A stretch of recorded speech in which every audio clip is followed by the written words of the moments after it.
Bonjour mesdames et messieurs, et bienvenue à cette édition d'information sur Camer TV Info, la chaîne d'analyse de l'actu au Cameroun.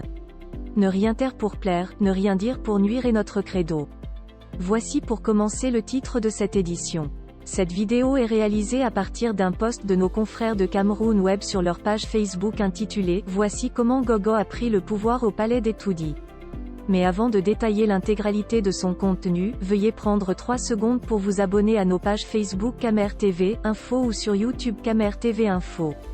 Un like pour une souscription à nos médias pour ne rater aucune de nos futures publications est fortement conseillé. Voici la teneur du post dans son intégralité. Voici comment Gogo a pris le pouvoir au palais des Toudi, révélation de Rémi Gono, Ferdinand Gogo c'est l'homme que les pontes du régime Biya n'ont pas vu venir.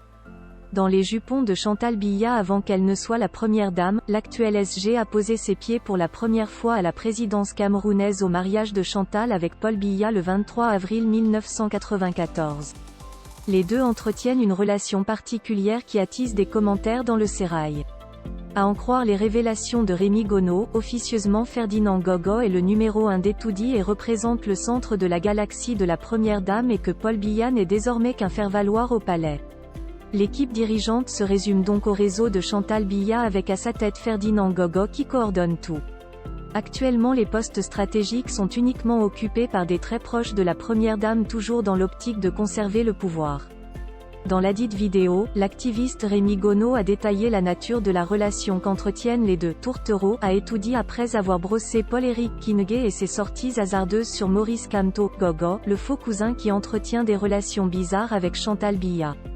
Le journaliste Rémi Gono, avec ses sources bien introduites à la présidence de la République a expliqué dans une vidéo, les relations qu'il juge bizarres, entre la première dame Chantal Biya et le secrétaire général de la présidence Ferdinand Gogo.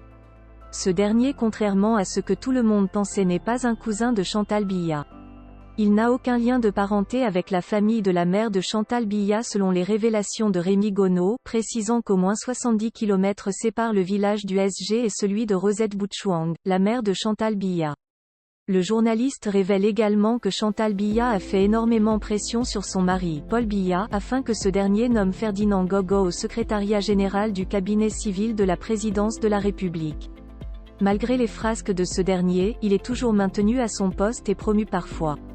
Rémi Gono en veut pour preuve, la gestion catastrophique des taxes perçues pour l'organisation de la CAN 2019. Il accuse également Ferdinand Gogo d'avoir empêché le beau-père de Chantal Biya d'assister aux derniers instants de Rosette Boutchouang en Afrique du Sud. Cette situation a provoqué la colère de Chantal Biya mais ne l'a pas empêché de maintenir Gogo proche d'elle à la présidence. Veuillez prendre 3 secondes pour liker la vidéo et la partager.